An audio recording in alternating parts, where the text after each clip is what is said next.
ভাইরা, কচি কাঁচা বাচ্চারা, পর্দার আড়ালে মুসলমানের মা এবং বোনেরা, সকলকে মোবারকবাদ জানিয়ে আল্লাহ পাকের শুকরিয়া আদায় করি। একবার উচ্চ কণ্ঠ বলি আলহামদুলিল্লাহ। আর একটু জোরে বলেন না আলহামদুলিল্লাহ। আর একটু জোরে বলেন না আলহামদুলিল্লাহ। প্রশংসাটা হবে কার?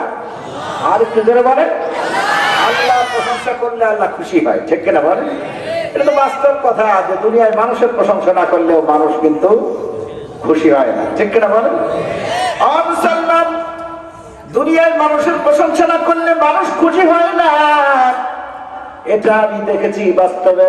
চেয়ারম্যান সাহেবের বোর্ড অফিসের ভিতরে আছে কিন্তু বোর্ড অফিসের ভিতরে যাইয়া লোকটা চেয়ারম্যান সাহেবের সামনে দাঁড়াইয়া জোরে সোরে সালাম দিয়া করে আসসালামু আলাইকুম, হাতের মধ্যে হাত দিয়া মুসাফা করে চেয়ারম্যান সাহেবের সামনের চেয়ারে বসে বসে চেয়ারম্যান সাহেবের প্রশংসা করে আর বলে, দেখো তো আমাদের চেয়ারম্যান সাহেবের মতো লোকই হয় না, উনি হচ্ছে গরিবের কলজের টুকরো, মেহনতি মানুষের কণ্ঠ চাবি ধরার উস্তাদ। কি চেয়ারম্যান সাহেব রাখতে যায়নি, আছে কি না? রাখবে কেন? চেয়ারম্যান তো জনগণের খেদমত করে। কি দেখো না আমাদের চেয়ারম্যান সাহেবের গুণ কত। চেয়ারম্যান সাহেবের প্রশংসা করে বেটা পয়সা বসে সামনের উপরে। ইসলাম পারমিট করে না। ইসলাম বলে সামনের উপরে কারোর প্রশংসা করলে তার মুখ যাইটা ধুলা মেরে দাও। ও প্রশংসা করে কেন? কিছু পাওয়ানোর লাগে। কি ওর নামে তো বিজিএফ কার্ড নাই। কি নাই? বিজিএফ কার্ড নাই। এবার কিছুক্ষণ প্রশংসা করার পরে চেয়ারম্যান সাহেবকে ডাকে না, বলে চেয়ারম্যান সাহেব আসলাম 10 কেজি গমের জন্য দিবেন। চেয়ারম্যান সাহেব চিন্তা করে বেচারা আধা ঘন্টা বলে আমার প্রশংসাই করছে রে, 10 কেজি গম না দিলে কেমন হয়? চকিদের ডাইকা বলে দে না 10 কেজি গম তারে, ঠিক কিনা বলে? ও বাংলাদেশের মুসলমান, ও পানিয়াপাড়ার 4 মুসলমানেরা, ও কুষ্টিয়ার মুসলমানেরা, আপনাদেরকে আমি বলতে চাই দুনিয়া একজন চেয়ারম্যান সাহেবের প্রশংসা করার কারণে যদি 10 কেজি গম পাওয়া যায় তাহলে বলো গো তুমি না চাইতেই আল্লাহ পাক কোটি কোটি টাকার সম্পদ তোমার দেহের ভিতরে দিয়ে দিছে। কথা ঠিক কিনা? এত পরিমাণ সম্পদ আল্লাহ পাক তোমার দেহের ভিতরে দিয়েছে। বর্তমান আধুনিক বিজ্ঞান প্রমাণ করে কমসে কম 6 কোটি টাকার সম্পদ তোমার দেহের ভিতরে আছে, ঠিক না? 6 কোটি টাকার সম্পদ আছে। ও মুসলমান, সেদিন বলি প্রশংসাটা হবে কার? ও ভাই জায়গা এত ছোট হয়েছেন কেন? আমি মানুষ ছোট হইলে আর একটু আগেই বসেন না। আল্লাহর কোরআনের কথা আমি বেশি সময় বলবো না, আমার পিছনে তারা আছে, আসেন না একটু। লা ইলাহা ইল্লাল্লাহ।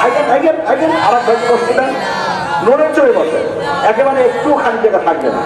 লা ইলাহা ইল্লাল্লাহ।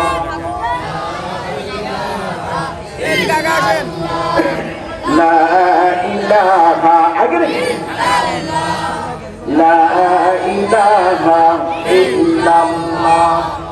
সুবহানাল্লাহ ওয়ালহামদুলিল্লাহ লা ইলাহা ইল্লাল্লাহ লা ইলাহা ইল্লাল্লাহ লা ইলাহা ইল্লাল্লাহ মুহাম্মাদুর রাসূলুল্লাহ।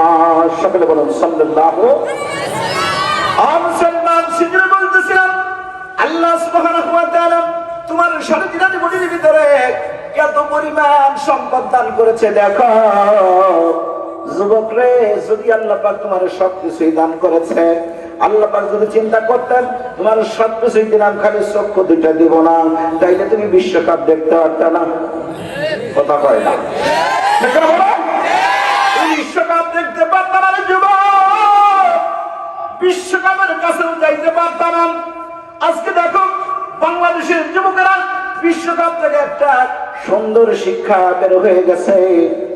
এতদিন ধরে দেখছি পৃথিবীর যেই রাষ্ট্রে বিশ্বকাপের উদ্বোধন হয়, নর্তকিয়াই না নাচাইয়া গানাইয়া তারপরে বিশ্বকাপের আসরের উদ্বোধন হয়, ঠিক কিনা বলে?